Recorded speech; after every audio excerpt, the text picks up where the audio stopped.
Assalamualaikum warahmatullahi wabarakatuh. Salam sejahtera bagi kita semua. Shalom, Om Swastiastu, Namo Buddhaya, Salam Kebajikan, Rahayu. Pada video ini, saya akan memaparkan terkait mata kuliah Sosiologi Sastra, yaitu mata kuliah dengan 2 SKS. Sebelumnya, perkenalkan, nama saya Kurnia Ramawati. Saya berasal dari Program Studi Sastra Indonesia, Universitas Nasional. Mata kuliah Sosiologi Sastra memiliki CPL yang pertama adalah menunjukkan sikap kritis, ilmiah, terbuka, dan menjunjung tinggi nilai etika akademik dengan menguasai konsep-konsep dasar dan teori sosiologi sastra klasik hingga kontemporer, serta menerapkan pemikiran logis, sistematis, dan inovatif dalam menganalisis hubungan sastra dengan masyarakat melalui pendekatan sosiologis. Kemudian, untuk CPL yang kedua, mampu menghargai keberagaman budaya dan menghormati karya sastra sebagai produk sosial, dengan memahami perkembangan teori mimesis, marxisme, strukturalisme genetik, arena atau habitus Bourdieu, dan hegemoni, serta mampu mengkomunikasikan hasil analisis secara lisan maupun tulis, untuk menjelaskan peran pengarang, karya, dan pembaca dalam sosiologi sastra. CPL yang ketiga, mampu bersikap kolaboratif, bertanggung jawab, dan berintegritas dalam kerja kelompok dengan memahami metodologi kajian sosiologi sastra, termasuk perkembangan ekosistem sastra digital, serta menggunakan teknologi informasi untuk mendukung pembelajaran dan penelitian dalam menyusun tulisan ilmiah sederhana berbasis analisis karya sastra. Kemudian yang terakhir, mampu menumbuhkan sikap reflektif dan kritis terhadap realitas sosial budaya melalui karya sastra, dengan menguasai konsep hubungan sastra, ideologi, modal budaya, dan hegemoni, serta mengembangkan keterampilan komunikasi akademik dalam mempresentasikan hasil analisis karya sastra secara komprehensif dan argumentatif. Untuk kemampuan akhir tahap belajar atau sub CPMK dari video yang akan dibuat, yaitu sub CPMK ke-8, yang mana mahasiswa diharapkan mampu memahami karya sastra sebagai cermin masyarakat dan dokumen sosial. Berikut adalah cuplikan video pembelajaran yang memperlihatkan pelaksanaan proses belajar mengajar di kelas. Melalui tayangan ini, saya akan menunjukkan penerapan strategi pembelajaran yang berpusat pada mahasiswa, penggunaan metode dan media yang sesuai, serta upaya menciptakan suasana belajar yang aktif, kolaboratif, dan reflektif, guna mendukung tercapainya capaian pembelajaran mata kuliah Sosiologi Sastra. Selamat menyaksikan. Baik, Assalamualaikum warahmatullahi wabarakatuh. Salam sejahtera untuk kita semua. Shalom, Om Swastiastu, Namo Buddhaya, Salam Kebajikan, Rahayu. Selamat siang semuanya, teman-teman. Hari ini pertemuan untuk perkuliahan mata kuliah Sosiologi Sastra. Apa kabar semuanya? Sehat? Sehat, alhamdulillah sehat semuanya. Ini adalah pertemuan ke-9 setelah kita UTS. Jadi teman-teman, kita akan melanjutkan materi. Tetapi seperti biasa, sebelum kita mulai perkuliahan, ada baiknya kita berdoa terlebih dahulu. Berdoa menurut kepercayaan dan keyakinan masing-masing. Berdoa dimulai.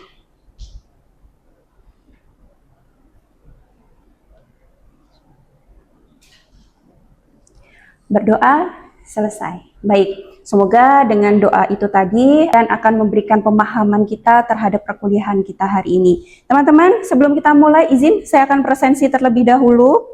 Pertama, Fadia Ramadhani. Baik. Kemudian Ariana. Kemudian selanjutnya Alia. Hadir. Kemudian selanjutnya Indah Anissa. Hadir. Kemudian Kaila Abdul. Hadir. Selanjutnya Dinda Aulia Fitri. Baik, Andrea.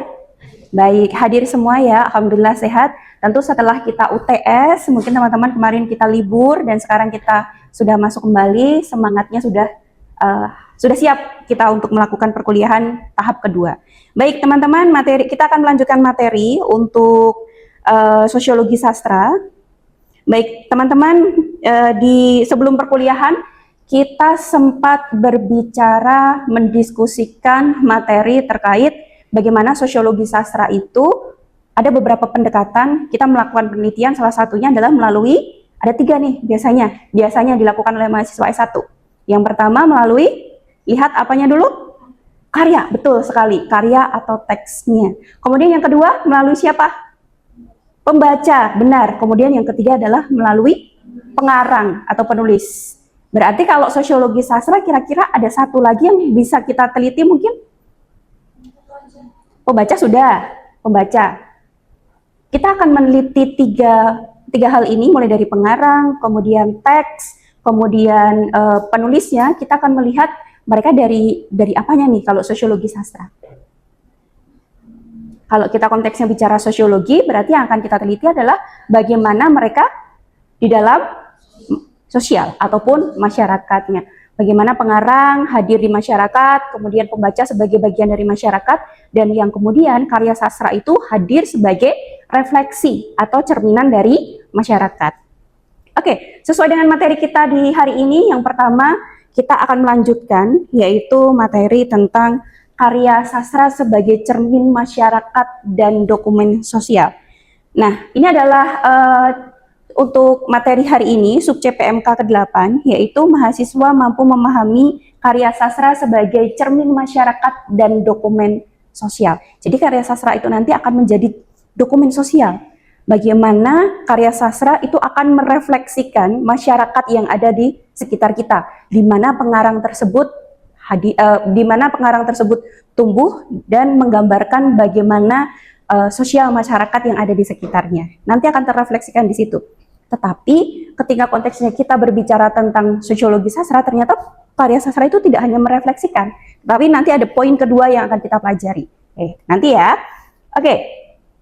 Ada beberapa pertanyaan, apakah sudah baca novel ya? Kemarin teman-teman untuk mata kuliah sosiologi sastra wajib semuanya harus membaca karya sastra. Kebetulan teman-teman membaca novel. Nah, pertanyaannya adalah apakah karya sastra kalian mencerminkan masyarakat? Di era itu mungkin teman-teman ada yang membaca karya sastra yang mengisahkan tahun 65? Ada? Ada. Judulnya apa? Pulang. Kayak karya siapa? Oh ya, karya Laila S. Chudori, mencerminkan bagaimana kondisi politik sejarah di tahun 65. Kemudian ada di tahun lain selain 65, bukan tahun ini saja. Tahun berapa? 98. Karyanya apa? Larung. Oke, baik. Bagaimana menggambarkan politik, sejarah, dan sosial masyarakat di tahun 98. Ada lagi mungkin selain tahun 65 dan 98?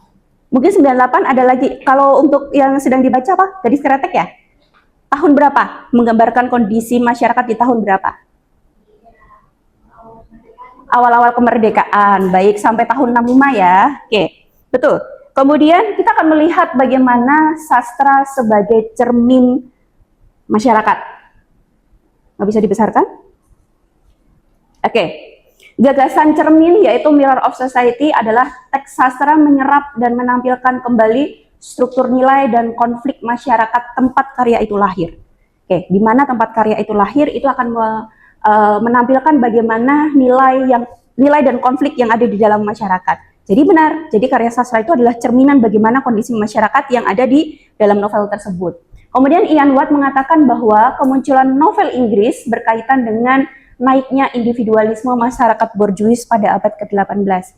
Ini adalah beberapa tokoh nanti yang bisa kalian gunakan, teori-teorinya bisa kalian gunakan untuk menganalisis karya sastra menggunakan pendekatan sosiologi sastra. Ada Wallace Warren, dia mengungkapkan bahwa sastra selalu memuat gambaran kehidupan sosial meski tidak pernah secara langsung atau sederhana. Nah, ini adalah beberapa tafsir tentang sastra sebagai cermin dari masyarakat. Nah, kemudian apa saja yang bisa kita teliti, bisa kita pahami bahwa karya sastra sebagai dokumen sosial itu akan menelusuri jejak yang pertama struktur sosial. Struktur. Kira-kira kalau di masyarakat tempat kalian sekarang tinggal, struktur sosial yang paling kentara apa? Yang paling terlihat? Keluarga, struktur di keluarga. Oke, ada lagi?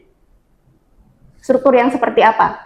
Ada relasi kuasa, contohnya ada relasi kuasa, relasi kelas, dan mobilitas sosial tokoh. Kalau relasi kuasa, kita bisa mengambil contoh, ada penguasa, ada pemilik modal, dan juga ada mereka yang proletar, mereka yang bekerja untuk para pemilik modal. Itu contohnya. Kemudian, melihat karya sastra untuk menelusuri jejak nilai dan budaya pandangan keluarga kalian? Pasti Andrea, Fadia, kemudian Kaila punya pandangan di keluarganya punya pandangan yang berbeda-beda tentu ya. Ada yang mulai dari agamanya berbeda, kemudian adat dan budayanya yang berbeda, pasti akan berpengaruh terhadap pola pikirnya. Dan tentu gadis kretek ini menceritakan tentang kondisi masyarakat di Temanggung. Kemudian kalau pulang gimana? Masyarakat di mana? Eksil, betul. Eksil itu apa sih? Eksil. Apa itu eksil? Kalau tapo? Tahanan politik. Nah, teman-teman, pasti cerita yang ada di gadis kretek kemudian dipulang itu berbeda. Karena memang kondisi sosial masyarakat di mana karya itu lahir itu berbeda. Kemudian ideologi, wacana dominan yang berlaku maupun dilawan. Ideologi apa ya yang dibawa oleh karya sastra itu? Jadi karya sastra itu membawa ideologi tertentu. Dia membawa paham yang nanti bisa dibagikan kepada masyarakat. Yang itu nanti akan menjadi identitas. Kemudian selanjutnya perubahan sosial, respon atas kolonialisme, revolusi, reformasi. Nah, tadi beberapa novel yang teman-teman sebutkan ada gambaran seperti itu. Mulai dari Larung, Pulang, Gadis Kretek, kemudian Laut Bercerita, novel-novel itu menggambarkan bagaimana ada respon terhadap kolonialisme, revolusi, dan reformasi. Kemudian ada relasi gender, bagaimana konstruksi peran laki-laki dan perempuan. Pasti ada, Gadis Kretek contohnya. Bagaimana ternyata perempuan itu bisa dikonstruksikan di dalam karya sastra.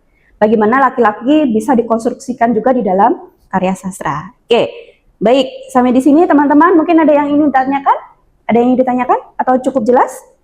Atau mungkin mau dilanjutkan terlebih dahulu? Baik, kita lanjutkan ya. Ternyata ada dua cara pandang bagaimana kita melihat karya sastra. Sebagaimana dijadikan dalam pendekatan sosiologi sastra. Yang pertama adalah refleksionisme dan yang kedua adalah konstruktivisme. Yang pertama refleksionisme, yaitu karya sastra dipandang merefleksikan realitas sosial.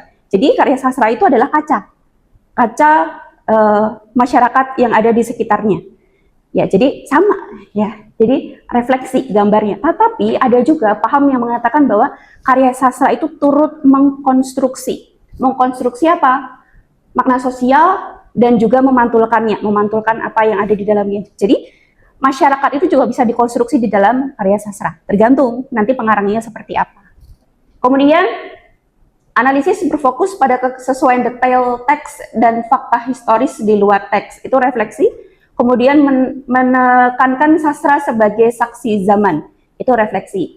Kemudian kalau konstruksi, itu teks dilihat sebagai arena tempat ideologi diproduksi dan yang kemudian berkaitan dengan gagasan hegemoni Gramsci.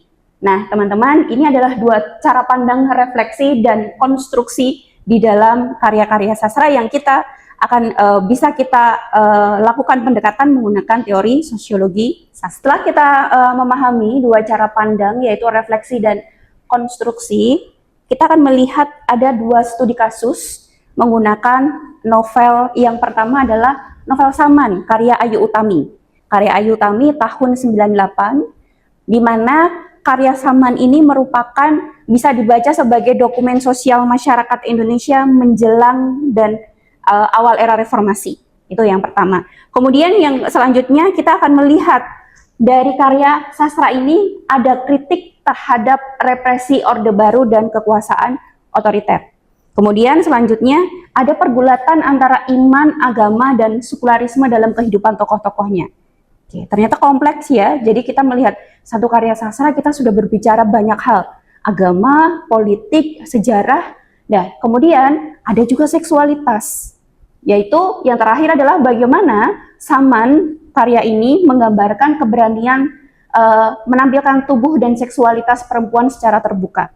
Yang kita tahu pada tahun 98 itu kan masih cukup tertutup ya, cukup tabu untuk membicarakan seksualitas. Nah, Ayu Utami berani, dia membuat terobosan di tengah dominasi suara maskulin dalam sastra Indonesia.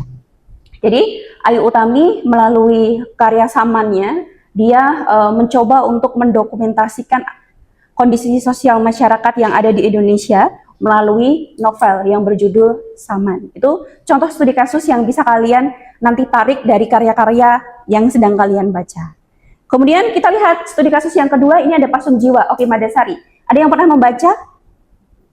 Sepertinya kemarin ada yang mau bawa ya? Mungkin iya, oke.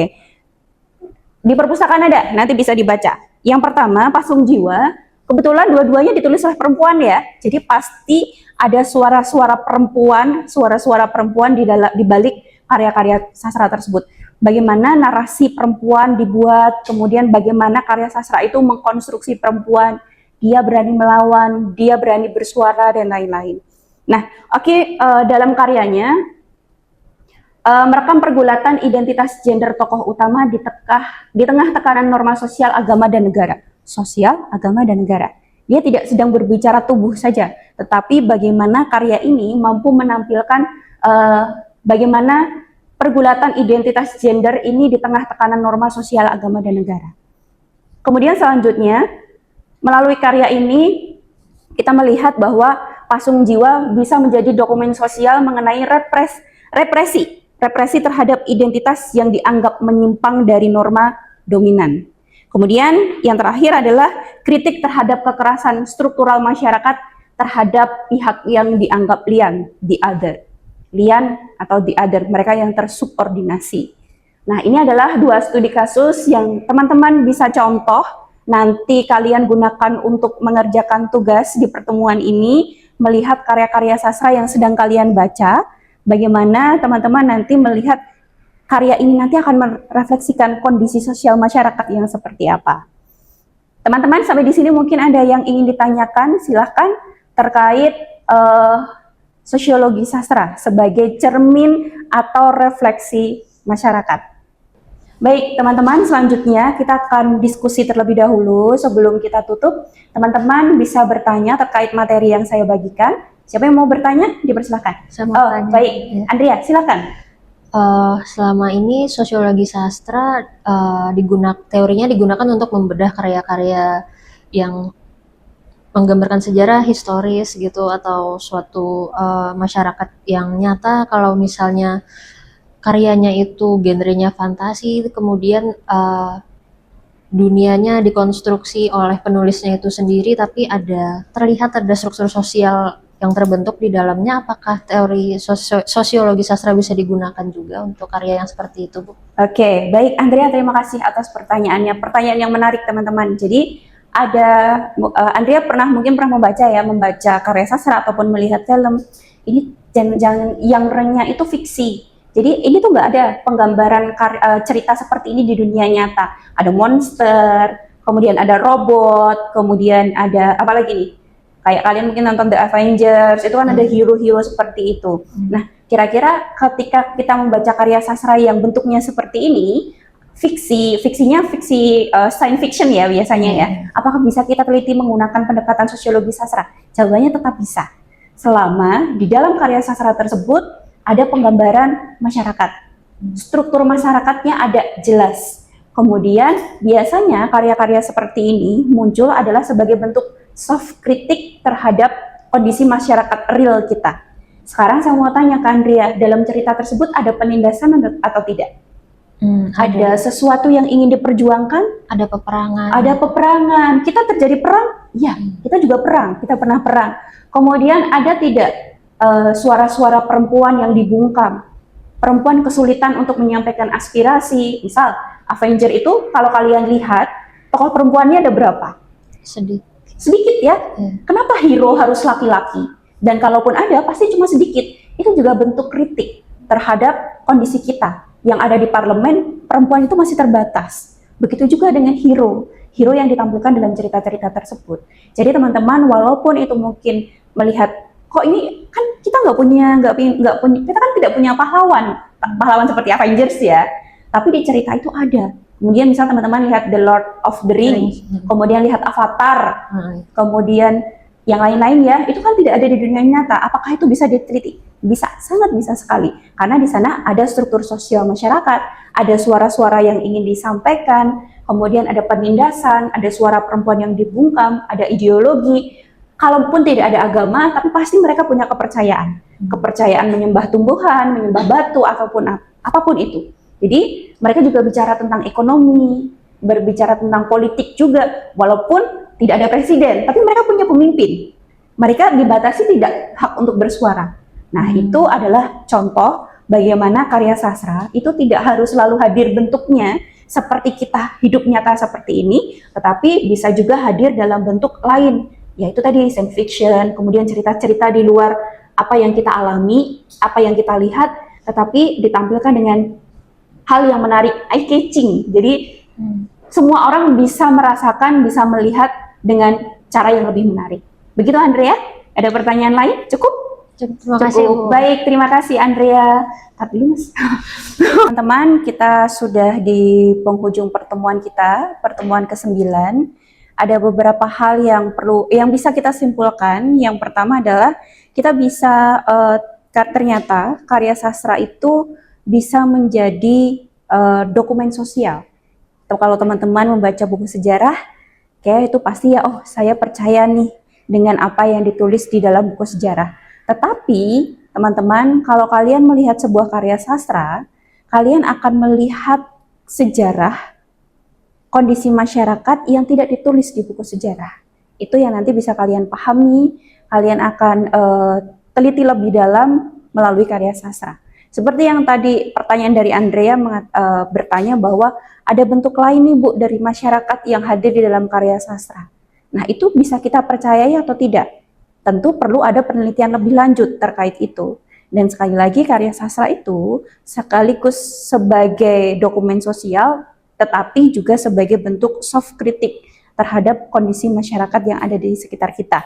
Bagaimana kembali lagi pengarang itu bisa mengkonstruksi karya sastra, menciptakan karya sastra, mengkonstruksi masyarakat di dalam karya sastra. Jadi ada banyak penggambaran bagaimana kondisi sosial masyarakat yang ada di sekitar kita melalui karya sastra.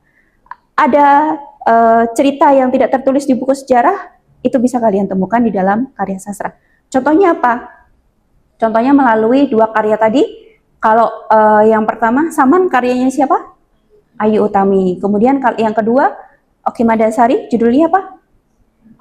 Pasung Jiwa, betul. Dari dua karya ini kebetulan sama-sama ditulis oleh perempuan. Dan bagaimana pengarang ini mengkonstruksikan kondisi sosial masyarakat melalui karya sastra, dan mereka mencoba untuk menampilkan apa yang memang tidak tertulis di dalam buku-buku sejarah. Nah, itu adalah refleksi yang bisa kita lakukan dari pertemuan kita hari ini. Baik, teman-teman, mungkin ada yang ingin ditanyakan lagi terkait materi hari ini? Cukup? Cukup, baik. Kalau cukup, teman-teman, nanti saya akan membagikan tugas, lembar tugas kepada kalian. Saya meminta kalian, tugasnya adalah, nanti kalian bisa baca lebih detail lagi melalui lembar tersebut. Coba kalian pahami novel yang saat ini sedang kalian baca, yang sudah kalian pilih dari semester 1. Kalian coba lihat bagaimana karya sastra tersebut mengkonstruksikan masyarakat ataupun mencerminkan masyarakat. Kalian pilih salah satu. Apakah mengkonstruksikan atau mungkin memang mencerminkan masyarakat yang ada di dalam karya sastra tersebut. Untuk detailnya seperti apa, nanti teman-teman bisa lihat lembar tugas yang akan saya bagikan melalui WhatsApp group. Baik, teman-teman, jika tidak ada pertanyaan, untuk tugas mungkin cukup? Cukup ya, tidak ada pertanyaan ya. Nanti detailnya bisa teman-teman baca melalui lembar tugas. Baik, teman-teman, terima kasih untuk pertemuan hari ini. Selanjutnya, pertemuan ke-10, nanti kita akan masuk ke teori Pierre Bourdieu, bagaimana arena produksi karya sastra di masyarakat atau di sosial masyarakat kita. Kita akan belajar Bourdieu. Baik, jika tidak ada yang ingin ditanyakan, saya cukupkan untuk pertemuan hari ini. Terima kasih untuk pertemuan hari ini. Semoga materi yang saya sampaikan bisa memberikan manfaat untuk saya ataupun untuk teman-teman yang belajar hari ini. Terima kasih semuanya. Akhirul kalam. Wassalamualaikum warahmatullahi wabarakatuh. Waalaikumsalam warahmatullahi wabarakatuh.